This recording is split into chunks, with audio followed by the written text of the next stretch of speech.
Fala pessoal, tava aqui só dando uma limpada no quadro pra gente conseguir seguir a explicação e não ficar muito poluído assim pra dificultar a compreensão, tá? Eu queria só, antes de dar seguimento, comentar só umas coisinhas a mais sobre esse processo aqui da captação do iodeto. Iodeto, ou do iodo, né?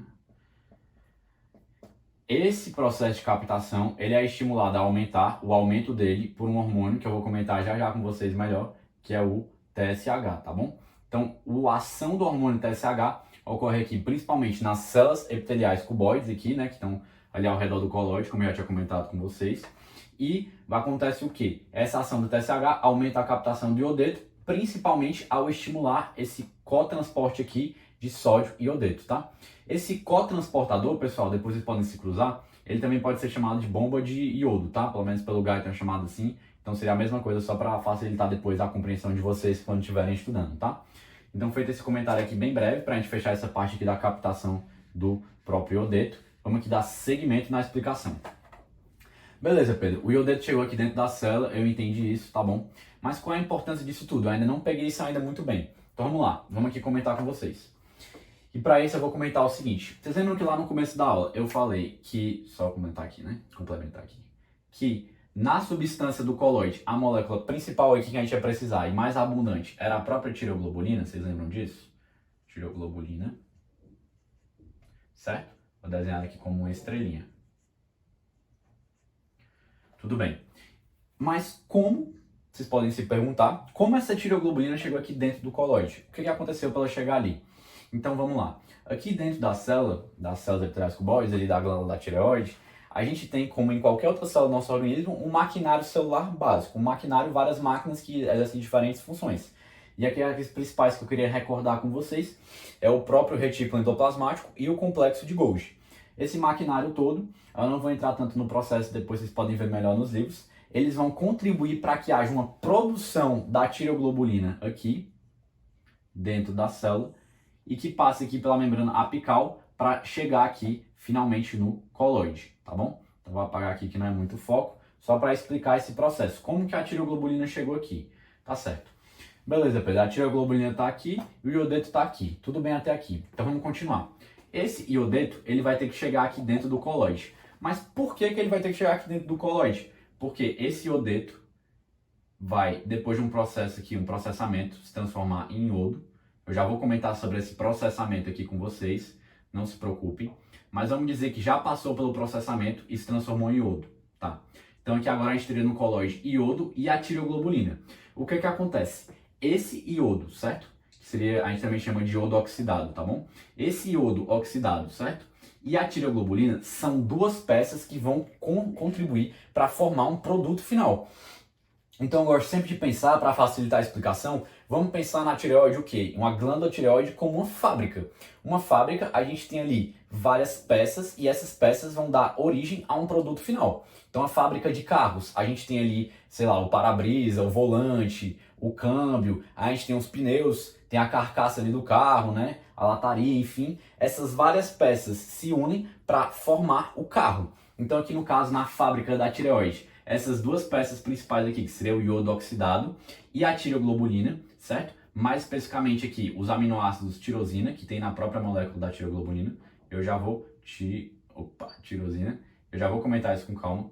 Então, para ficar mais específico, mais claro ainda, o iodo oxidado, porque já passou pelo iodeto, já passou pelo processo aqui de purificação, vamos pensar assim, processamento, melhor dizendo, não de purificação, mas um processamento, formou o iodo oxidado e essa peça do iodo oxidado vai se juntar com essa peça aqui da tirosina para dar, depois de todo um processo que eu já vou comentar, chegar aqui finalmente no produto final, que é o T3 e o T4. Dois produtos finais no caso, né? Um produto T3 e outro produto T4.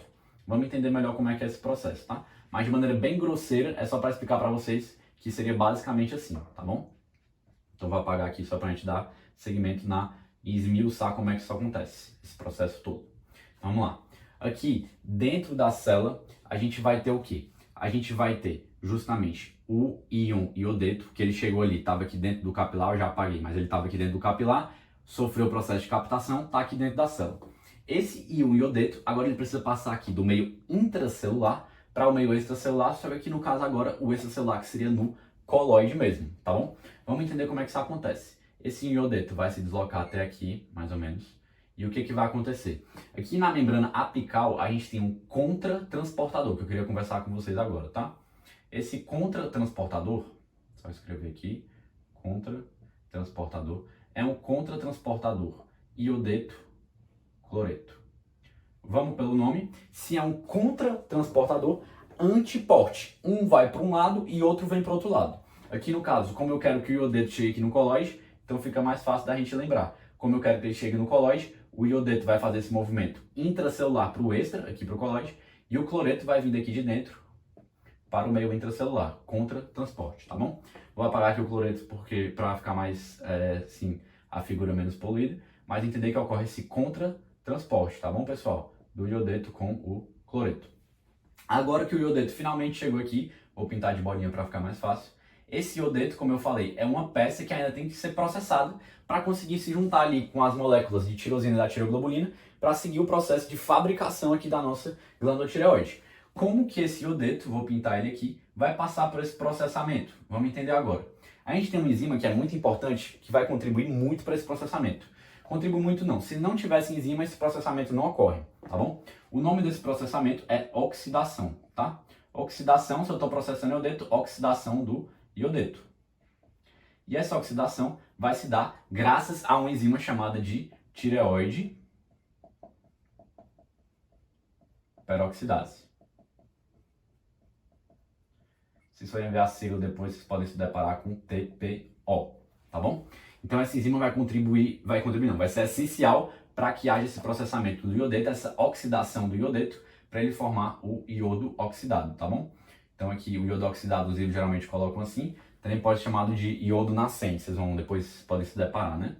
E esse iodo aqui nascente, esse iodo oxidado, ele finalmente vai ser capaz de se ligar aqui à tireoglobulina, mais especificamente as moléculas os aminoácidos de tirosina presentes na tireoglobulina.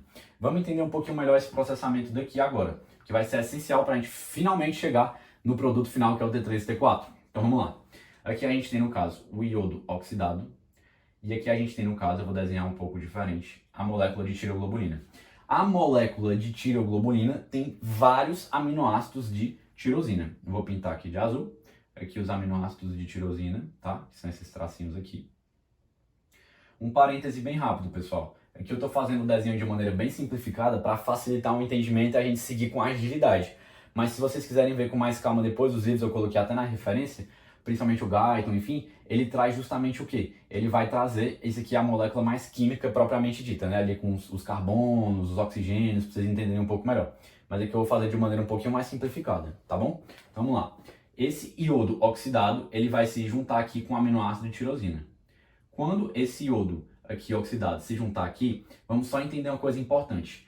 A tireoide peroxidase, ela contribui tanto para esse processamento do iodeto em iodo oxidado, que eu já comentei com vocês, mas ela também contribui para catalisar, acelerar, facilitar esse processo de ligação do iodo oxidado em si com o aminoácido de tirosina, tá bom? Então ela tem essas duas contribuições principais que eu queria comentar com vocês, tá bom? Então a tireoide peroxidase age tanto aqui, como age também nessa ligação do iodeto com o aminoácido de tirosina, que eu coloquei até o asterisco aqui, tá bom?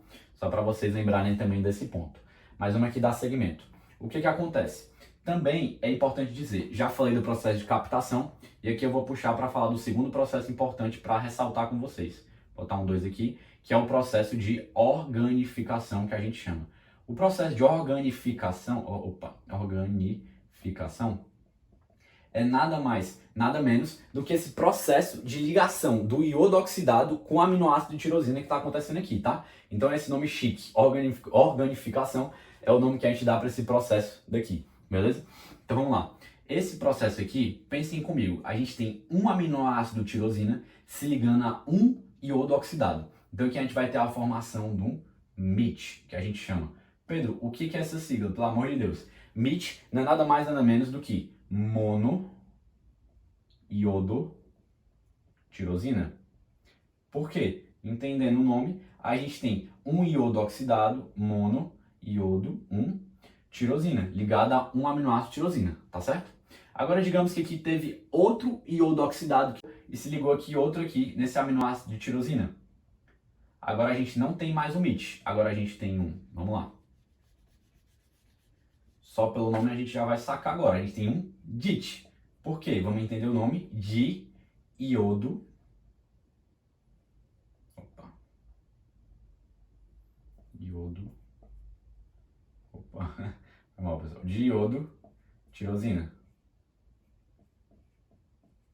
Que a gente tem 2 iodos ligados ao aminoácido de tirosina, tá bom? Agora vamos lá, aqui que entra o pulo do gato para a gente chegar no nosso produto final, que a gente tanto quer chegar, que é o T3 e o T4. Então vamos entender o seguinte, se eu tenho aqui na molécula de tireoglobulina, né, esses vários aminoácidos de tirosina que estão sofrendo o processo de organificação, se ligando a iodos oxidados, para formar MITs e DITs, então eu vou começar a ter aqui vários MITs e DITs na minha cadeia, na minha molécula de tireoglobulina.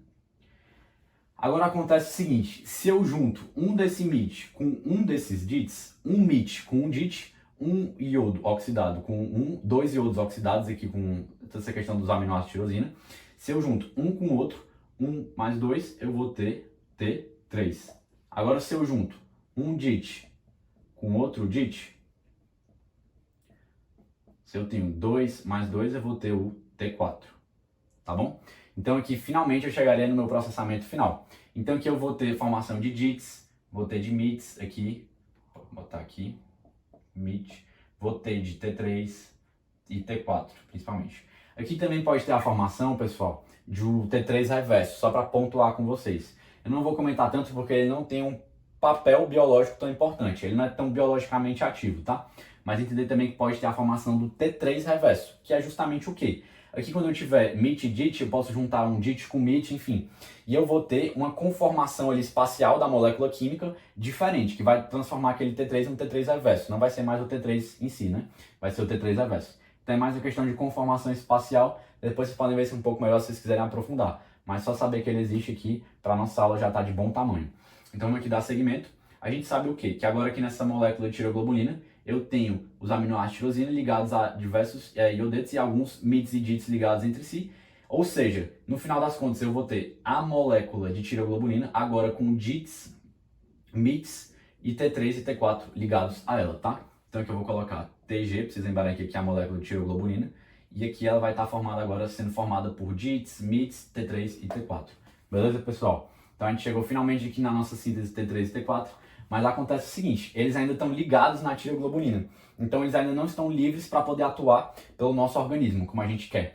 Então como é que eles vão agora se tornar livres, já que eles ainda estão presos aqui à própria molécula de tireoglobulina? É o que eu vou conversar agora com vocês no nosso terceiro processo.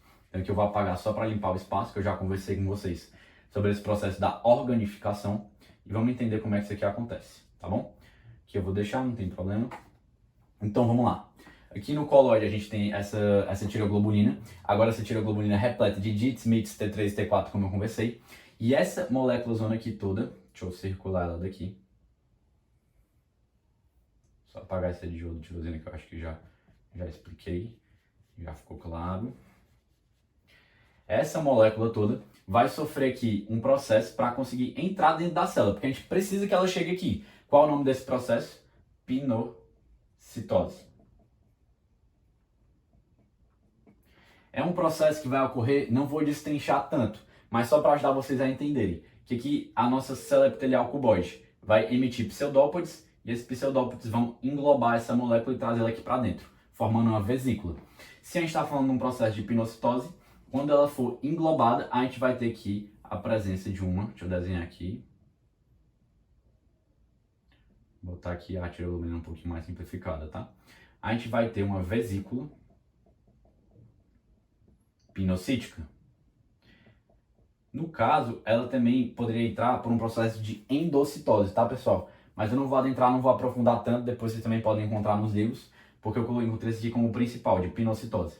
Mas saibam também que pode entrar por um processo de endocitose. Se a gente está falando de endocitose, a gente está falando do quê? Um receptor ali mediano. Aí o receptor, vocês vão ver que é a megalina, que ele vai contribuir para trazer a tireoglobulina ali para dentro, tá bom? Mas entender que a ideia é a mesma, trazer a tireoglobulina para dentro, para que ela possa ser quebrada e assim o T3 e T4 ser liberados. Mas não vou focar tanto, tô só aqui comentando rapidamente. Vamos focar aqui na pinocitose. Então a gente teve aqui essa emissão de pseudópodes, englobou essa molécula de tireoglobulina agora repleta de DITs, MITs, T3 e T4, e englobou aqui dentro da célula. Quando ela foi englobada para dentro da célula, ela foi englobada como uma vesícula pinocítica. Então tá aqui a nossa TG, com nossos MITs, DITs, T3 e T4 ligados a ela. Tá bom? E o que vai acontecer? Aqui dentro da nossa célula, a gente tem uma vesículazinha, que também vocês já devem ter visto, que é o lisossomo. Esse lisossomo está repleto de o quê? De enzimas proteolíticas e outras enzimas no geral. Mas a principal grupo de enzimas que eu quero comentar com vocês são as proteases, tá bom? Aqui dentro desse lisossomo está repleto de proteases. E o que vai acontecer? Esse lisossomo ele vai vir aqui, que eu já estava até colocando, ele vai se fundir com a vesícula pinocítica. Quando ele se fundir, o que vai acontecer? Vai gerar aqui essa vesícula zona grande, né, depois da fusão do lisossomo com a vesícula pinocítica, e aqui a nossa tireoglobulina, quando ela encontrar aqui, depois dessa fusão com as proteases, ela vai ser quebrada, tá? Então aqui ela foi quebrada. Peraí, deixa eu desenhar aqui ela toda e fazer o processo para vocês, tá? Aqui é a nossa tireoglobulina, com todos esses componentes ligados ali a ela, né? Ela vai ser quebrada por essas proteases aqui, provenientes do lisossomo, e quando ela estiver sendo quebrada, ela vai finalmente liberar na sua forma livre aqui o T3, o T4, o MIT e o DIT. E agora que justamente esse processo todo aconteceu, o que vai acontecer? O T3 e o T4, o MIT e o DIT vou até apagar aqui, serem liberados aqui no meio intracelular, tá? Então, aqui dentro do meio intracelular, a gente vai ter finalmente T3, T4, MIT e DIT. Antes de eu falar do T3 e T4, que é o principal, falar aqui rapidamente do MIT e o DIT, que estão aqui no meio intracelular. O que acontece? Eles têm iodetos nele, iodos, melhor dizendo, iodos oxidados nele, né? E a gente não quer perder esse iodo. Então, a gente pode reaproveitar esse iodo num processo de reciclagem que é garantido por uma enzima que, em condições fisiológicas, existe, né? Que é uma enzima chamada de deiodinase. Essa enzima vai fazer o quê? Vai pegar esse MIT e esse DIT e vai deiodinar. Então vai fazer o quê? No caso do MIT, vai dar origem a um aminoácido tirosina, né? Que seria o processo meio que contrário a tudo que a gente falou, e a um iodo oxidado. E esse iodo pode depois voltar aqui e fazer parte de todo o processo novamente, para esse contra-transportador chegar de novo no colóide e tudo mais, tendo essa reciclagem, tá? E do DIT a mesma ideia, só que aí seria um aminoácido tirosina com 2 iodos, tá? Então, só para comentar isso aqui rapidamente com vocês, que esse MIT e DIT podem ser reaproveitados mais especificamente o que? A parte do iodo oxidado deles, para voltar aqui para o processo todo, tá? Vamos focar aqui finalmente que a gente vai chegar no produto final livre mesmo, que é o T3 e o T4. O que vai acontecer? Esse T3 e T4 vai ser secretado aqui da própria célula epitelial cuboide e vai chegar finalmente, vou desenhar aqui o T3 como um asteriscozinho preto e o T4 como um quadradinho, finalmente aqui no nosso vaso sanguíneo. Só que esses hormônios eles não circulam livremente. Quase que a totalidade deles vai circular ligado a uma proteína transportadora. Eu vou pintar aqui com a bolinha azul, que é a proteína transportadora chamada de TBG. Que a sigla em inglês vem de thyroid, né? Tireoide, binding, globulin. Que é nada mais, nada menos, como eu já falei, que uma proteína transportadora que vai se ligar ao T3 e T4 para transportar eles. Então chegou aqui o nosso T3 e T4 e olha aqui a TBG se ligando a eles para transportá-los. Estão vendo? Então é basicamente isso. No caso aqui, quem se liga na TBG, né, com a maior afinidade é propriamente quem? A própria T4, e a T3 ela se liga com uma afinidade um pouco menor, tá? Só para comentar isso aqui também. E vamos entender aqui, para fechar essa secreção aqui, finalmente T3 e T4, para chegar no nosso vaso, que seria aqui o nosso processo final, né, para comentar com vocês nessa parte da explicação. Vamos entender o quê? Que quase que a totalidade não, mas a maior parte do hormônio aqui secretado é o próprio T4, tá bom? E uma parte menor é o T3. Praticamente 90% de T4 e 10% de T3, tá? Só para vocês entenderem quem é secretado aqui pela célula em maior abundância, tá bom? Então, isso aqui é de maneira bem geral o que eu queria comentar com vocês desses 3 processos principais que a gente acabou de falar. Do processo de, primeiro, a captação do iodeto. Segundo, o processo de organificação, certo? Aqui que vai acontecer justamente aqui, quando a gente tiver essa ligação do iodeto, justamente, melhor dizendo, perdão, o processo de ligação do iodo oxidado com o aminoácido tirosina e por último esse processo aqui mais de secreção, tá bom? Então é isso que eu queria comentar com vocês nessa parte aqui da aula, pessoal.